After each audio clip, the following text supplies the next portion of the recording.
Bien, estamos en las 9:17. Seguimos con estos 8 grados de temperatura y vamos a recibir con mucho gusto a la investigadora del Instituto Pasteur de Montevideo, Tamara Fernández, integrante además del grupo de trabajo interinstitucional en vigilancia genómica. Muy buenos días, Tamara, un placer tenerla aquí en Arriba Gente. ¿Qué tal? Buen día. Buen día. Bueno, obviamente vamos Muchas a centrar gracias. vamos a centrar un poco nuestro diálogo en muchas preguntas que esta variante ha generado, la variante Delta. Hablan algunos de que prácticamente ya hay 100 países en el mundo que han tenido datos de esta variante, es decir, que rápidamente comienzan a crecer los casos. Algunos dicen que ya hemos sobrepasado los 100 países. El propio ministro de Salud, hace pocas horas atrás en conferencia de prensa, decía que tenemos que tomar con tranquilidad y naturalidad que la variante finalmente va a terminar ingresando en nuestro país. La cuestión es, bueno, ¿cuáles son las principales características que conocemos hasta el momento y cuál es el peligro del ingreso de una nueva variante que, bueno, todo el mundo señala como más peligrosa que las anteriores? Bien, una de las principales características es su mayor transmisibilidad, ¿no? Entonces, esto es algo que nos genera mucha preocupación porque, bueno, un aumento de la transmisibilidad aumenta las posibilidades de contagio. En lo que respecta a otras características, como puede ser el escape a anticuerpos, la efectividad de las vacunas o mayores ingresos a hospitalizaciones, bueno, eso está todo bajo estudio. Hay indicios de que, por ejemplo, leí que en Israel estaban aumentando los casos en personas vacunadas.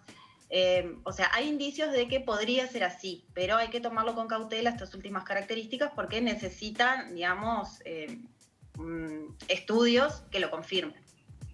Claro, hace relativamente pocas horas también el laboratorio Sinovac habló como de una pérdida del porcentaje de efectividad que la vacuna Coronavac tenía sobre esta variante. Es decir, estos datos sí hay que ir tomándolos en serio porque ya, por ejemplo, estarían hablando de la necesidad de un refuerzo de dosis en el caso de ingresar esta variante y comenzar a aparecer muchos casos en el Uruguay. Sí, hay un comunicado al respecto. Yo por lo menos no estoy al tanto de los datos que apoyan este comunicado, no conozco esos datos y bueno, pero frente a este anuncio, frente a este comunicado hay que, por supuesto, extremar, digamos, cuidados y estar muy atentos para ver qué paso seguir, porque si es así, nosotros tenemos una gran cantidad de la población vacunada con Sinovac. Uh-huh. En el caso de Sinovac, estoy leyendo aquí, voy a tratar de actualizar, un vocero dijo que la tercera inyección de refuerzo es la que podría provocar una reacción de anticuerpos más fuerte porque, bueno, se ha determinado que la variante Delta para la Coronavac reduce, acá hay una... Es relativo, uno no puede entender muy bien el tema de los números, pero reduce en 3 veces la efectividad que se puede tener para el contagio. Allí es donde uno no sabe qué quiere decir eso de reduce en 3 veces. Sí, exacto, reduce 3 veces, por lo que entendí de lo que dijeron el vocero fue como en estudios, no me queda claro si es como en ensayos de laboratorio o si es estudios de lo que se ha visto, y además lo de la tercera dosis tampoco hay todavía documentación que se pueda estudiar para ver que realmente es así, ¿no? Claro. Entonces, por eso esa información viene de un vocero, pero falta todavía ver toda digamos, los estudios que respaldan esto que le está diciendo para poder entender mejor esta comunicación. De todas maneras, para ser un poco más serios, desde el otro lado, desde Pfizer-BioNTech y desde AstraZeneca, sí se informó que las 2 dosis de sus vacunas, es decir, con las 2 dosis de sus vacunas, la efectividad se mantenía entre un 96%, un 92% de efectividad. Allí parecería ser un poco más serio la prueba realizada por estos laboratorios. Exacto. Sí, no digo que no sea serio, lo que nos falta es información, que tal vez la den en estos próximos días o horas, tal vez esté ahí y la den para poder entender mejor. Pero sí, bueno, en lo que respecta a Pfizer, por lo menos los números son un poco más claros. Fernanda, buenos días, primero que nada. Hasta ahora no se ha detectado esa variante en nuestro país, pero ¿qué expectativas hay con la cantidad de gente que ha viajado y también con las características de nuestras fronteras, ¿no? Que si bien están cerradas, hay excepciones. ¿Dónde avisoran ustedes que está el principal peligro para Uruguay? Bueno, bien, sí, confirmo que hasta ahora no hemos detectado la variante en Uruguay, al menos no en las muestras que hemos manejado. Y nosotros, o sea, ahora con las vacaciones hay 2 puntos que nos preocupan más, ¿no? Uno, por supuesto, el de siempre, el que es continuo, que es la frontera con Brasil. Es una frontera, digamos, que activamente permite el tránsito de personas de un lado al otro. Entonces, digo, por ahí puede ingresar, digamos, nuevas variantes o haber tránsito en la circulación de variantes entre países. Pero además ahora con las vacaciones se suma el ingreso de la gente que viajó al exterior por vacaciones, ¿no? Entonces, en lo que respecta a la frontera, nosotros activamente estamos muestreando y, es decir, todas las semanas tomamos muestras de casos positivos a lo largo de toda la frontera, también de otros departamentos, no es que no se haga en otros departamentos, pero ahora estamos activamente buscando también en la frontera y bueno, se va a intentar incorporar también el monitoreo, digamos, la vigilancia genómica a nivel de los casos que vuelvan a Uruguay. Pero sí, creemos que debido a la circulación de la variante Delta, que en el sur de Brasil no es alta, es decir, se han reportado pocos casos, por lo menos hasta el momento, no es lo más probable por ahora que ingrese a través de las fronteras con Brasil, ¿no? O sea que el principal, digamos, peligro, la expectativa está en quienes viajen al exterior, al regreso.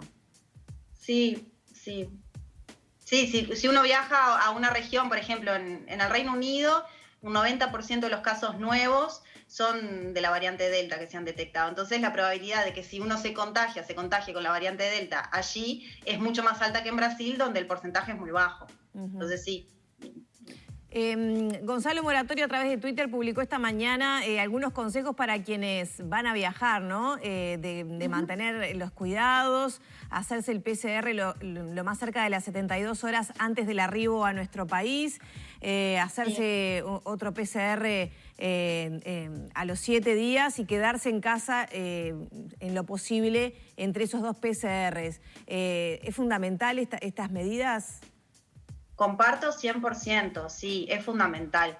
Se han visto, por ejemplo, el primer caso en Chile fue de una señora que viajó y llegó a Chile con un PCR, un resultado negativo de las 72 horas antes y a los días, fue positivo. El caso en Brasil de la variante Delta, de la primera muerte registrada en Brasil por la variante Delta, fue algo similar, un PCR negativo en las 72 horas previas, pero después desarrolló síntomas y se confirmó que era la variante Delta. Entonces sí, fundamental ese PCR previo, pero también al llegar intentar quedarse en casa y hacerse el nuevo PCR a los 7 días. Sí. O sea, ¿debería haber una cuarentena al llegar del exterior por 7 días o no sé qué cantidad de días? Y lo ideal es que durante 7 días, hasta que no esté la confirmación del negativo, es moverse lo menos posible, ¿no? Tener la menor cantidad de contactos posible por si acaso. ¿Qué pasará si, empieza a circular esta variante en Uruguay a la luz de lo que está pasando ya en otros países, por ejemplo en Europa? Hacía unos minutos reportábamos de un incremento del 10% de los casos positivos. ¿Qué podría pasar en Uruguay en un escenario donde, efectivamente ingrese y se detecte tarde, digamos? Y bueno, la característica confirmada de esta variante es su mayor transmisibilidad. Y si ingresa y no la detectamos o la detectamos tarde, lo que va a pasar es bueno, que se van a empezar a generar nuevos contagios con esta variante y sí, al ser más transmisible, a ver, frente a la misma situación previa, ¿no? Con una de las otras variantes uno tiene menos chance de contagiarse que con esta que es más transmisible. Entonces, bueno, lo que se prevé es que si esto pasa, que aumenten, digamos, los contagios por esta variante. Ahora, Tamara, obviamente partimos de una base que es bien clara, que es muy poca la información que hay.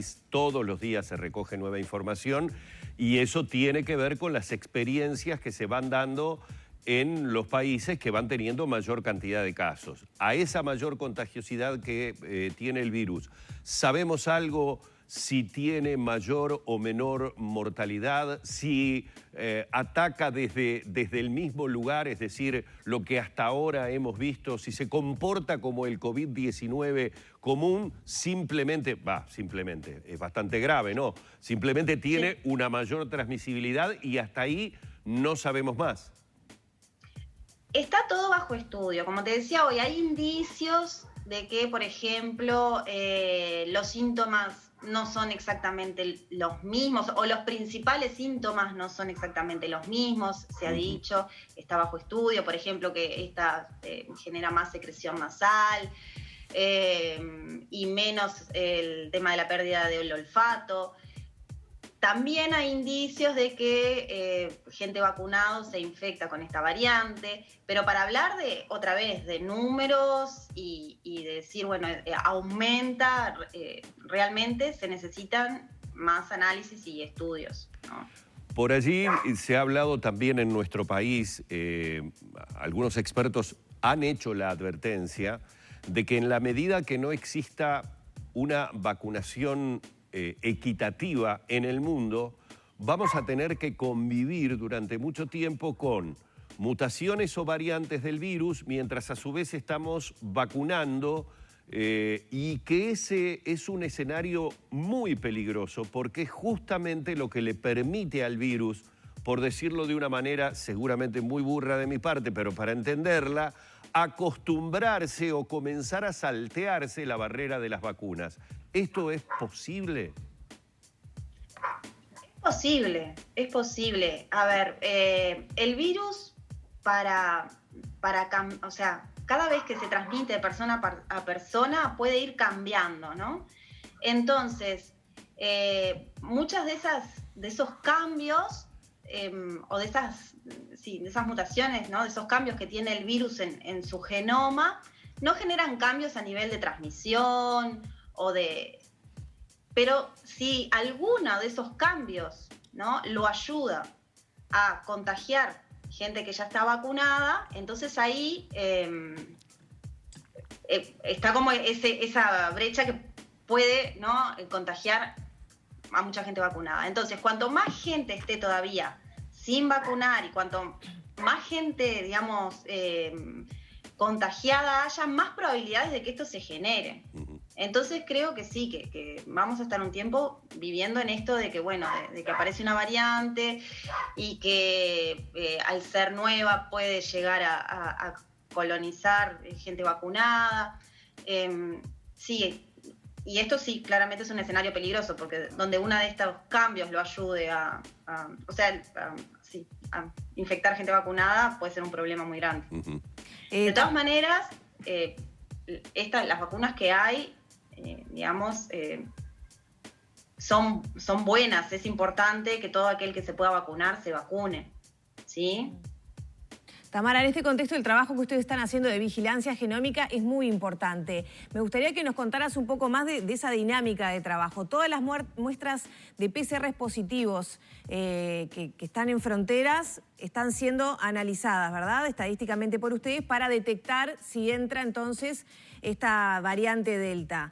¿Cómo es el trabajo? ¿Cuántas personas trabajan? ¿Qué tiempo pasa entre que ese PCR positivo efectivamente lo es y ustedes lo estudian? ¿Cómo es la dinámica de trabajo? Bien, Somos muchísimas personas que pertenecemos a un montón de instituciones, desde centros de diagnóstico, bueno, el Instituto Pasteur, un montón de personas. La idea es que todas las semanas los centros de diagnóstico, que está el Sanatorio Americano, el CURE de la Regional Este de la Universidad de la República y el CENUR de la Regional Norte, ahí hay centros de diagnóstico, nos envían muestras, ahora se incorporó a Tejen también. Todos los centros de diagnóstico nos envían muestras positivas, representativas de distintos departamentos por semana. Las muestras se reciben entre lunes y miércoles, donde lo primero que se hace es una PCR parecida a la de diagnóstico, pero que hace una primera clasificación entre algunas variantes, ¿no? Se reciben alrededor de unas 200 muestras más o menos, ¿no? que las intentamos distribuir, que sean representativas de todos los departamentos del país.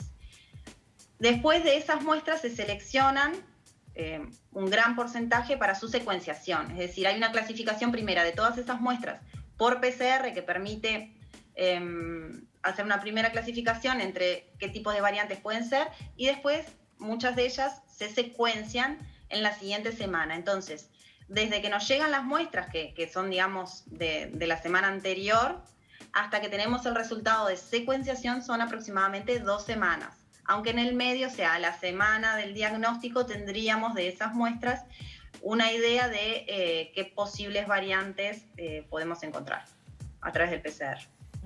El objetivo es coordinar con el Ministerio de Salud Pública que cuando se identifica a esa persona queda aislada justamente para no generar contagios de esa variante. Nosotros, nosotros lo que hacemos, le informamos al ministro siempre a través del grupo de trabajo, pero en principio cualquier positivo debería quedar aislado. Es decir, es independiente del resultado de estas muestras, ¿no? Si es un positivo, el diagnóstico ya está hecho, es previo, y esa persona debería estar aislada una vez que, o sea, desde el momento que se hace el hisopado. Claro. Tamara, muchísimas gracias por tu tiempo y tu diálogo con nosotros aquí en Arriba Gente esta mañana.